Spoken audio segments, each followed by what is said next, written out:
Hi everyone! Welcome back to Miss English Channel. I'm Emily, and today we're talking about something we all use every day, our phones. Oh no, Emily. Are we really going to talk about my phone habits? Because I think I'm guilty. Don't worry, Paul. I think we all are. Phones are like our best friends, and sometimes our biggest distractions. That's true. Every morning, the first thing I do is check my phone. Not my alarm, not the sunlight, my phone screen. You see? That's exactly what we're exploring today. How often we use our phones, what we use them for, and how they affect our lives. So let's start simple. How often do you use your phone, Emily? Honestly, too often. I check messages, emails, social media, probably every 10 minutes. What about you? I'm worse. I scroll before bed, during meals, even while waiting for the bus. It's like my hand automatically picks it up. Yes, that's what we call a habit. A phone habit is something we do without thinking. Right, like muscle memory, but digital. Exactly. And for learners, here are some useful phrases. I check my phone or I spend hours on my phone. You can say, I'm addicted to my phone, but only if it's really bad. So, learners, how about you? How often do you use your phone each day? Try to answer out loud. Good idea. Say, I use my phone every morning, or I try not to use it too much. That's a good practice. You can also add when, before bed, after lunch, or on my way to work. Perfect.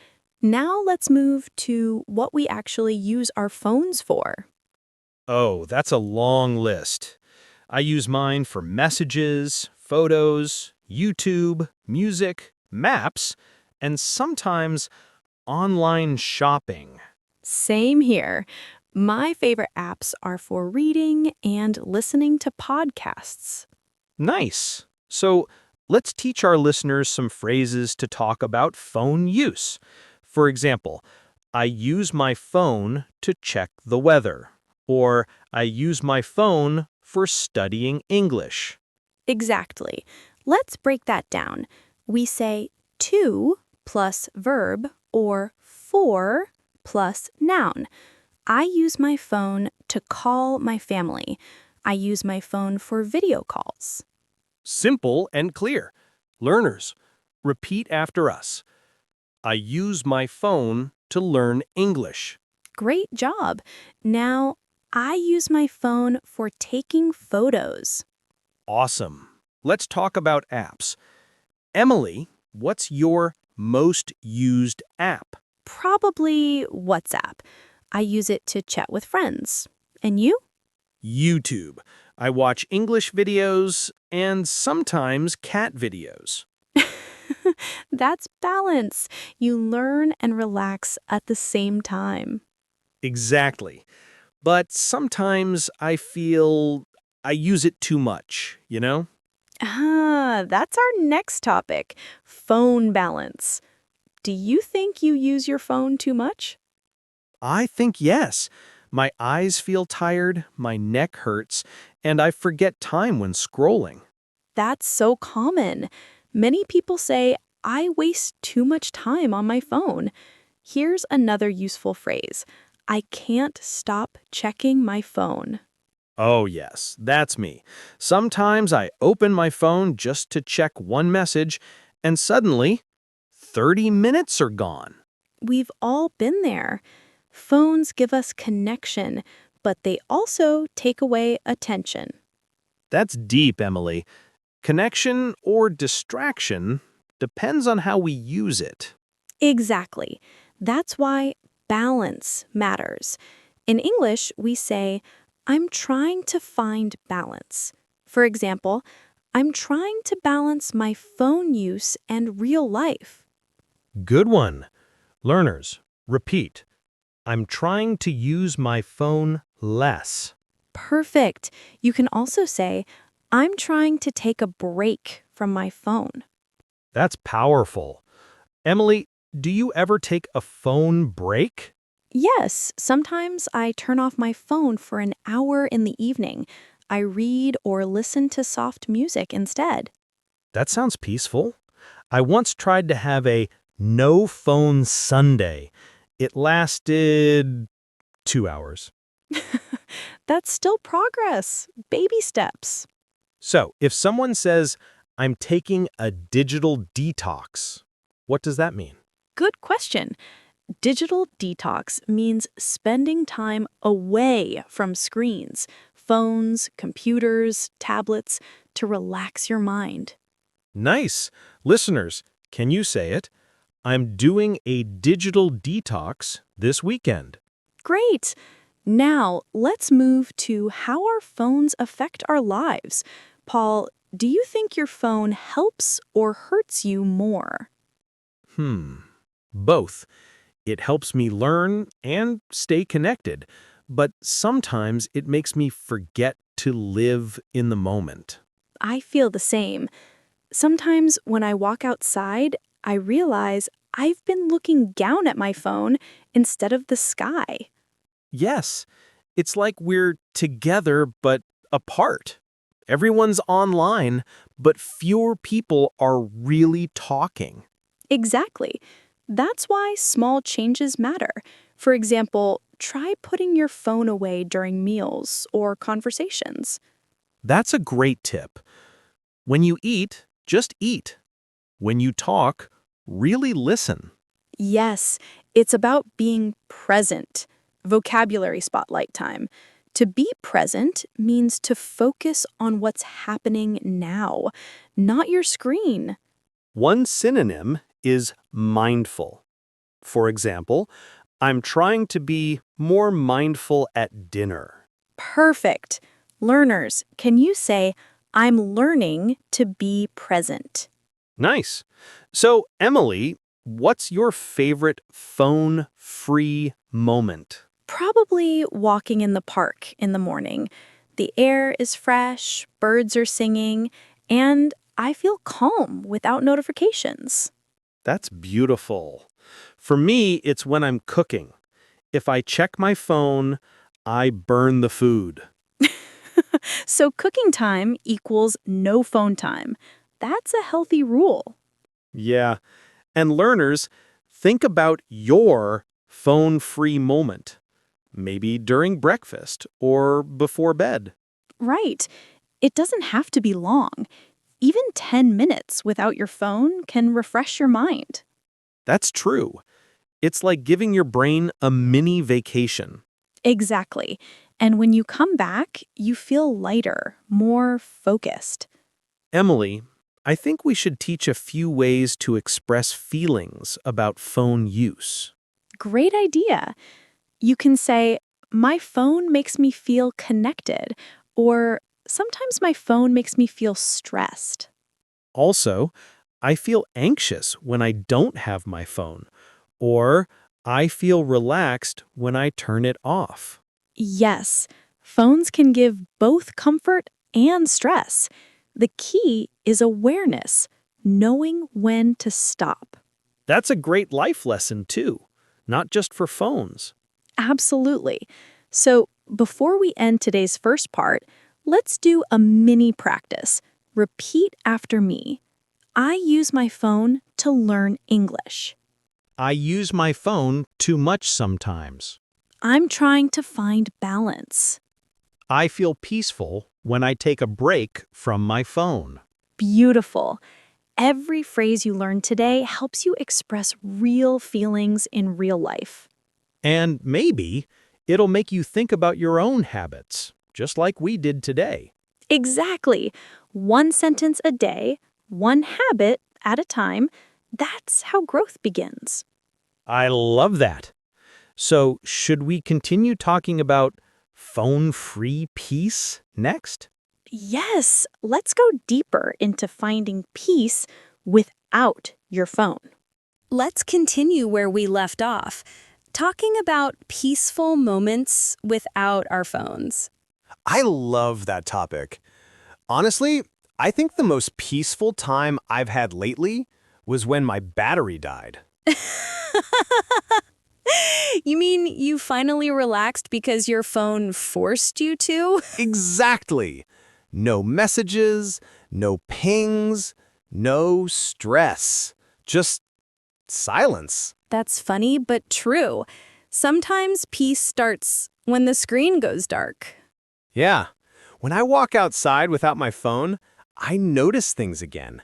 The wind, the smell of coffee, the sound of footsteps. That's beautiful. When we disconnect from our phones, we reconnect with life. Well said. Let's teach our listeners how to talk about that in English. Good idea. You can say, I like to spend time offline. Or, I try to disconnect from my phone on weekends. Right. Here's another one. I feel calm when I put my phone away. Perfect. Learners, let's repeat together. I like to spend time offline. I feel calm when I put my phone away. Great job. See how natural those phrases sound? You can use them anytime you talk about daily life. You know, Emily, when I leave my phone at home and go out, I feel a little free and a little lost. Yes, that's the funny part. We feel lighter, but also like something's missing. Yeah. I start checking my pockets like, wait, where is it? That's because phones give us comfort. We use them to feel safe, connected, even loved. True. But maybe that's why we need to practice being okay without them sometimes. Exactly. Think of it like exercise. You train your brain to rest, not just your body. That's deep. So, how can we create phone-free moments in our day? Let's give some simple ideas. Don't check your phone for the first 30 minutes after waking up. No phone during meals. Read or walk before bed instead of scrolling. That sounds doable. I'll start with number 2. I'll call it dinner, not display. That's catchy. Learners, you can also try making your own rule like that. For example, no phone in the bedroom or 1 screen-free hour after dinner. Exactly. Small changes, big difference. Let's add a vocabulary spotlight here. Great idea. Phrase 1, screen time. It means the amount of time you spend looking at screens. Synonym is phone time. For example, I tried to reduce my screen time before bed. Phrase 2, unplug. It means to disconnect from technology and relax. Example, I unplug on weekends to recharge my mind. I love that. Unplug to recharge. Sounds like balance. Exactly. When you unplug, your mind starts breathing again. That's true. I remember one Sunday, I went hiking with friends. No signal, no Wi-Fi, and we talked for hours. That must have felt amazing. It did. We laughed, got lost, shared snacks. It reminded me that real connection doesn't need notifications. That's a beautiful memory, Paul. And I think our listeners can relate. Sometimes the best days are the ones we don't post online. Yes, let's teach that phrase, real connection. It means deep communication, face to face, not through screens. Exactly. Learners, can you say, I want to build real connections? Very nice. Emily, have you ever had a moment when you realized you used your phone too much? Oh, yes. Once I was watching a movie with my family. Halfway through, I noticed everyone, including me, was on our phones. Oh no, the silent scroll family moment. Exactly. So I said, phones down, eyes up. We finished the movie together and laughed so much more. That's such a simple but powerful phrase. Phones down, eyes up. Yes, maybe that's our new motto. I like it. Learners, say it with us. Phones down, eyes up. Great job. And let's also teach a few useful sentences about feelings and reflection. Okay, my phone helps me stay connected, but sometimes it makes me feel tired. Nice. Or, when I take a break from my phone, I feel peaceful. Or, I want to spend more time living, not scrolling. Beautiful. These are powerful English sentences and powerful life reminders. You know, Emily, maybe phones aren't the problem. Maybe it's how we use them. Exactly. The phone is a tool. It can help us grow or distract us. So the real question is, who's in control, you or your phone? That's deep, Paul, and it's something everyone should think about. Maybe we can help our listeners reflect. Let's ask a few questions. Perfect. Question 1. When do you use your phone the most? Question 2, how does your phone make you feel? And question 3. What's one time of day you could go phone-free? Take a moment to think about your answers. You can even comment below. Share one thing you'll try this week. Yes, comment, I'll have a phone-free breakfast, or I'll turn off my phone 1 hour before bed. That's a great way to practice both English and mindfulness. Exactly. And don't forget, even 5 minutes away from your phone is progress. That's right. One phrase I like to remember is progress, not perfection. Nice! Let's make that our learning mindset for today. You mean learning English is like using your phone wisely. Little by little, you build habits. Exactly. One message, one word, one habit at a time. I love that. So learners, repeat with us. Progress, not perfection. Great. And remember, mistakes are part of growth in English and in life. You said it. The goal isn't to stop using your phone, it's to start using it better. That's a beautiful point. Let's wrap up with a quick summary.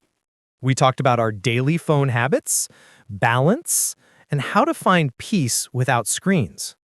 We learned useful phrases like, I use my phone to digital detox and be present. And we reminded ourselves to unplug sometimes, to look up, to live more. Exactly. Even one phone-free moment today can bring calm to your mind. And maybe help you focus better on learning English too. Yes, because when your mind is clear, your English grows faster. That's true. Focus is like a muscle.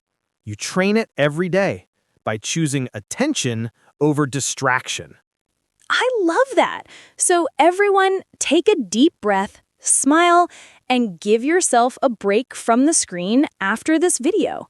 But before you do, don't forget to like, comment, and subscribe. Yes, do that first, then go offline. Emily, I feel like this episode changed how I see my phone. Me too. Talking about it made me more aware and grateful for quiet moments. That's the goal. Awareness, gratitude, balance. Exactly. So, see you all next time when we'll explore how technology and life can work together. And maybe how English can help us use it better. That's a great teaser. Until next time, keep learning, keep smiling, and keep finding peace in small things. Because one calm moment today can lead to a brighter, more focused tomorrow. Welcome back. Today, we're going deeper. How your phone affects your mind, mood, and daily life. This is my favorite part, because honestly, phones can change how we feel every single day. That's true. Sometimes a single message can make your heart race or your mood drop. Exactly. One notification, and suddenly your brain switches from calm to chaos. You know, Paul, scientists say every time we get a message, our brain releases dopamine, the happy chemical. Really? So my brain gets a mini party every time someone texts hi? Exactly. But too many parties make us tired. So that's why I feel exhausted after scrolling for an hour. Yes, that's called information overload. Your brain takes in too much too fast. That makes sense. Learners, you can use this phrase, information overload, when you feel your mind is full. For example, after reading the news all day, I feel information overload. Or, too many messages give me information overload. Perfect. See, phones can affect our emotions, our focus, even our confidence. I've noticed that. When I see people's perfect photos online, sometimes I feel I'm not doing enough. That's very honest, Paul. It's called comparison. We see others' best moments and forget our own progress. Yes, but that's why I like this channel. We focus on progress, not perfection. Exactly. Let's teach that as a mindset phrase. Progress, not perfection. It means small steps matter more than being perfect. Learners, repeat. Progress, not perfection. Good. When you learn English or try to use your phone less, remember that. That's powerful, because sometimes I feel bad for wasting time online, but guilt doesn't help. Right. Awareness helps, not guilt. Knowing your habits is the first step to changing them. Yes, and we can change with small steps, like turning off notifications or leaving your phone in another room. Exactly. You can say, I'm trying to limit my notifications, or I keep my phone away while studying.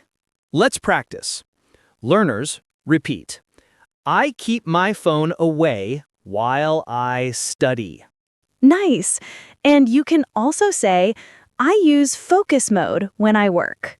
Oh, that's a great one. Focus mode. It's a phone setting that blocks distractions. Right. And it's also a mindset. Focus mode means being fully present in what you're doing. I like that. Emily, do you ever feel your phone helps your English? Absolutely. I use English podcasts, audiobooks, and chat with friends in English. Same here. So it's not about avoiding phones. It's about using them wisely. Exactly. A phone can be a teacher or a thief, depending on how you use it. Wow, that's poetic. I like that. A phone can teach you or steal your time. Maybe we should make it a quote for our listeners. Yes, everyone say it with us. A phone can teach you or steal your time. Nice. Let's add a vocabulary spotlight here. Phrase 1, scrolling endlessly. It means moving through your phone screen without stopping. For example, I was scrolling endlessly last night. Phrase 2, screen fatigue. It means feeling tired from looking at screens too long. Like after work, I feel screen fatigue. Exactly. Try to use these in your comments later.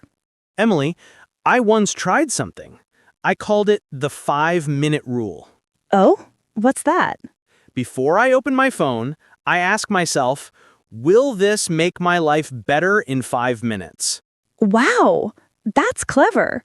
If the answer is no, maybe skip it. Exactly. It saved me so much time.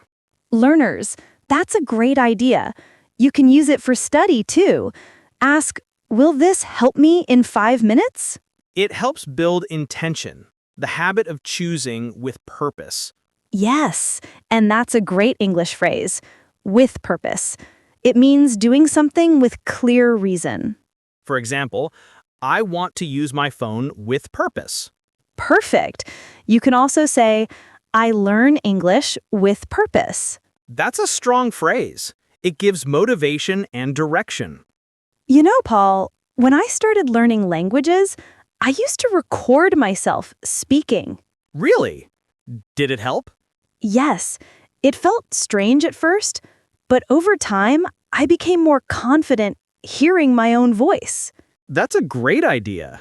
Learners can do that too. Use your phone to record your English, not just to scroll. Exactly. That's using technology as your coach, not your distraction. I like that phrase. Be your own coach. Yes. Everyone, repeat. I'm my own English coach. Nice. That's a powerful mindset. And remember, even your phone can be part of that if you choose it wisely. Emily, this reminds me of something funny. One day, I set a timer on my phone to take a break from my phone. That's so ironic. I know. My phone said, time for a break, and I said, thank you, boss. That's a good joke, but also a great idea. Set gentle reminders to pause. Yeah, you can say, I set a reminder to relax my eyes. Or, I take a break from screens every hour. See, these are practical ways to care for yourself, in English and in life. Right, because language learning isn't just words. It's lifestyle, rhythm, and balance. You said it.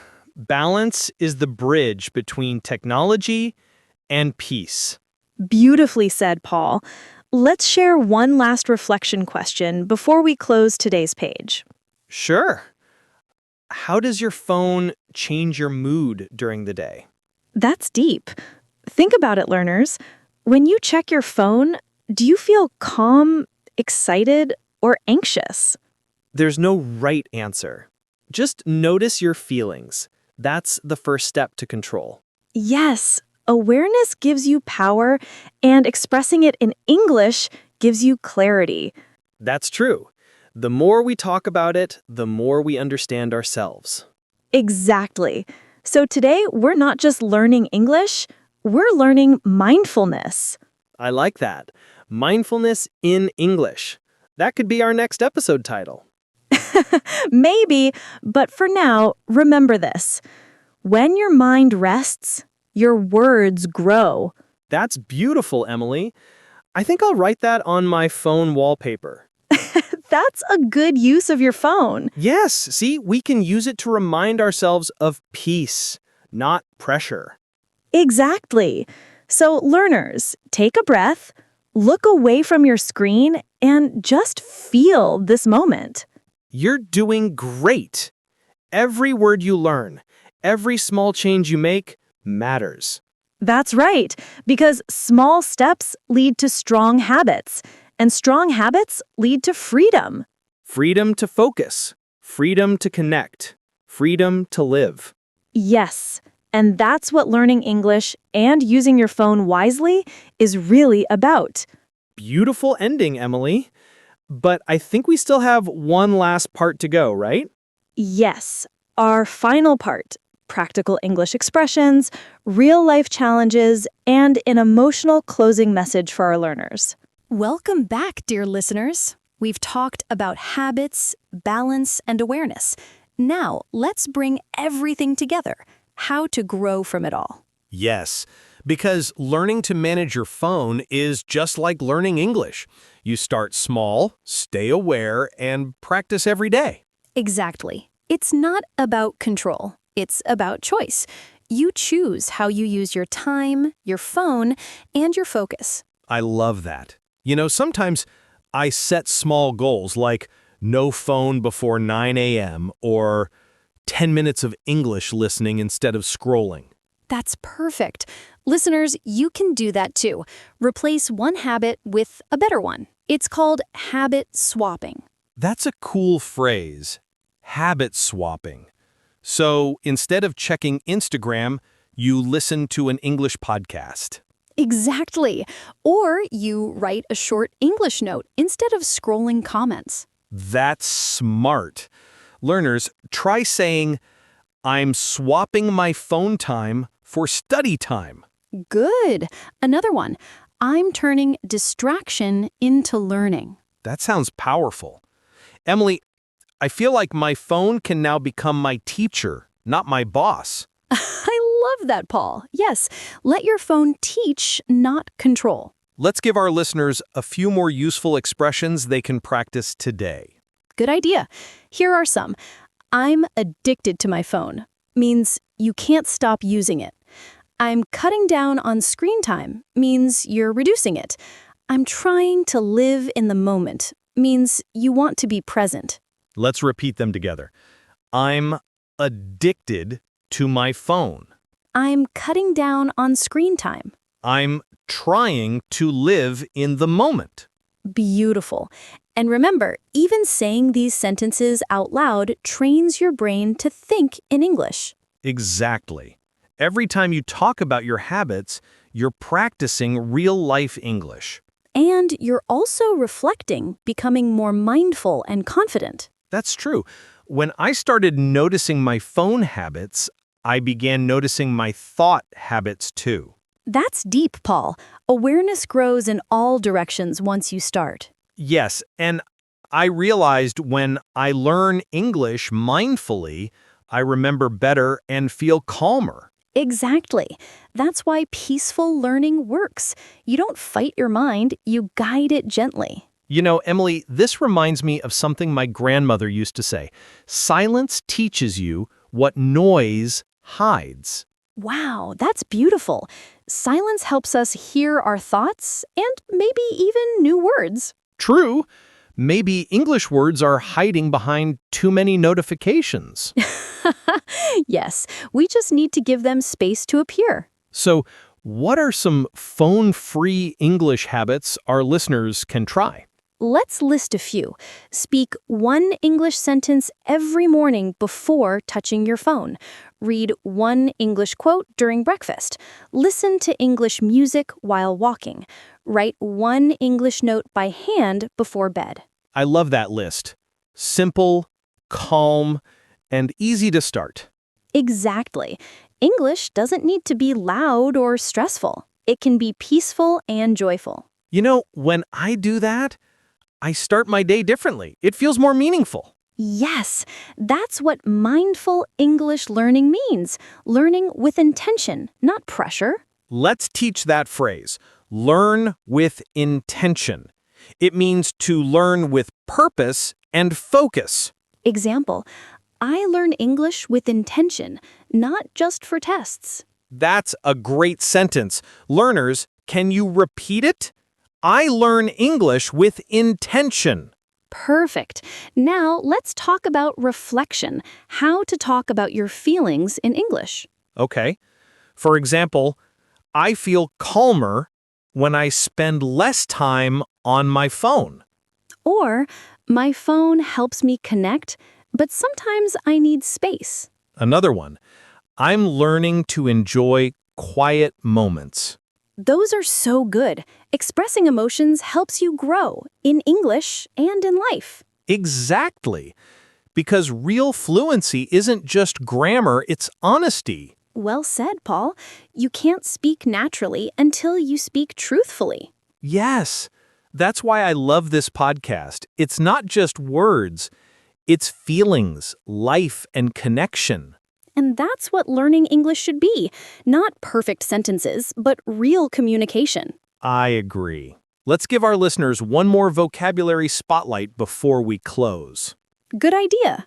Phrase 1, check in with yourself. It means to pause and notice how you feel. Example, I check in with myself before I start studying. Phrase 2, recharge. It means to rest and regain energy, just like your phone battery. Example, I take a walk to recharge. Perfect. These are everyday English words that describe self-care. And they connect beautifully with today's topic, using your phone wisely, but also caring for your mind. Yes, because your mind is like a phone too. It needs charging, updating, and sometimes quiet mode. That's true. Maybe I need Paul 2.0, less scrolling, more learning. Me too. And maybe Emily Calm Edition. I love that. Learners, what about you? What would be your update? Write it in the comments. Yes, comment one thing you'll change about your phone habits this week. Or one English phrase you learned today that you'll actually use.